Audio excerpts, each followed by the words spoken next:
When we say context is everything, what do we mean by that? So, first, let's take a step back and talk about context.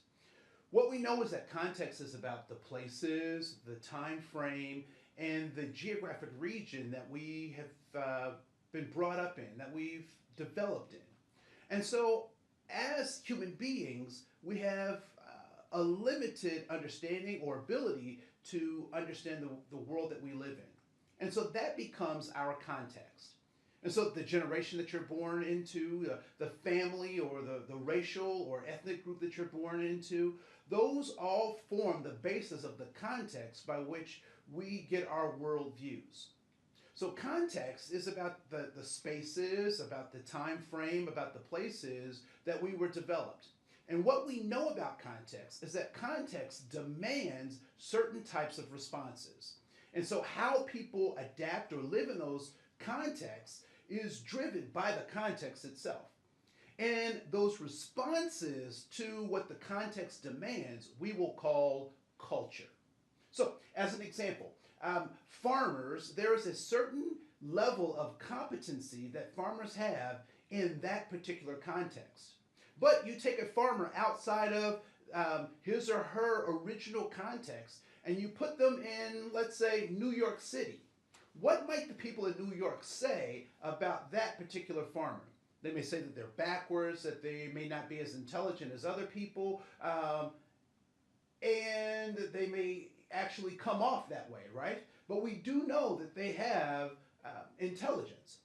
However, if we reverse those roles and we take a New Yorker and we put them on a farm, what we hear from the farmer is that that person is a city slicker, that they may be, as my grandfather would say, as good as a dog that doesn't hunt.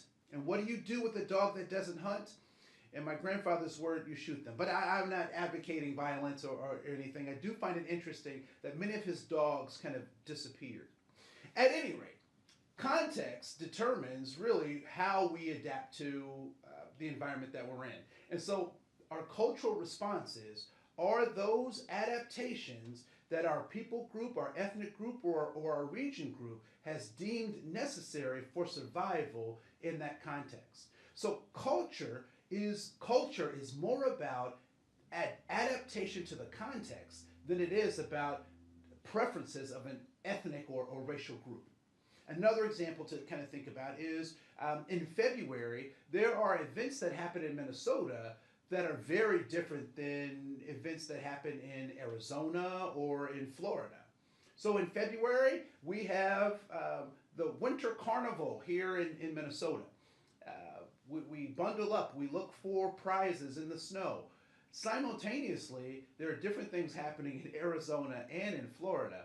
Although we're in the same country, we're in the same similar context, but how we adapt to our specific context is very different. So when we think about family groups, we think about places that we've grown up. What we have to recognize is that we were taught things to adapt to a particular context. And as context changes, so must culture. So context and culture are directly aligned and related. We must recognize that as context changes, so must culture. So context and culture are directly aligned. They have a relational ratio. And so, as context changes and our cultural norms are no longer necessary, then we must challenge those cultural norms to see if they fit or are adequate for the context that we're currently in. Here's an example. So I was at a yard sale, love yard sales. And one of the things that I found at a yard sale was a black-faced doll, and there was a whole collection of those black-faced dolls. And the woman that was selling these with her family was sheepishly kind of trying to engage me in a conversation about these black dolls. And one of the questions that she asked me was, aren't these dolls beautiful?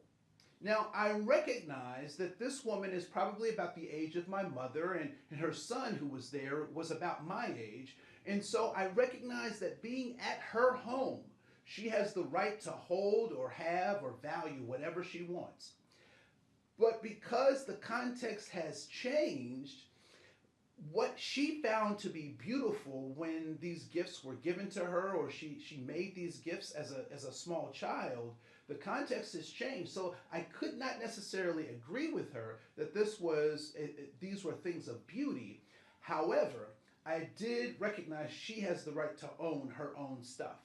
And so as we adapt to the world around us, we must recognize that there may be cultural norms, values, ways of being that were acceptable in our time frame, but are no longer acceptable now. Another way to think about this idea of context and culture being related is the recognition that there was a time when people called Brazil nuts by another name. Brazil nuts.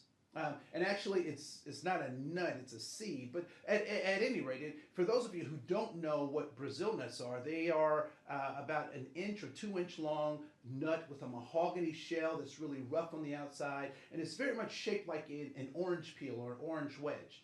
And there was a time when people referred to those as the inward toes. Inward toe, right? Okay, you got it. Now, I find that interesting because I wonder who came up with that, because my family never called them the inward toes. We referred to them as Brazil nuts. But the people who did were in a context where that was an acceptable context. If people were to call those same nuts by that name today, what would we say to them? What would we suggest to them about calling those the inward nuts? We would say, don't do that, Grandma or Uncle Joe.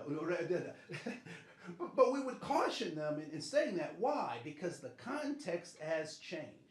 So I want you to think about in your own life, are there ways that you were brought up in your context that it may have been necessary to think or act or behave in a certain way that now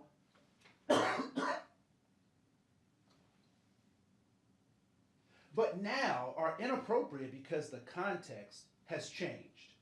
Context is everything.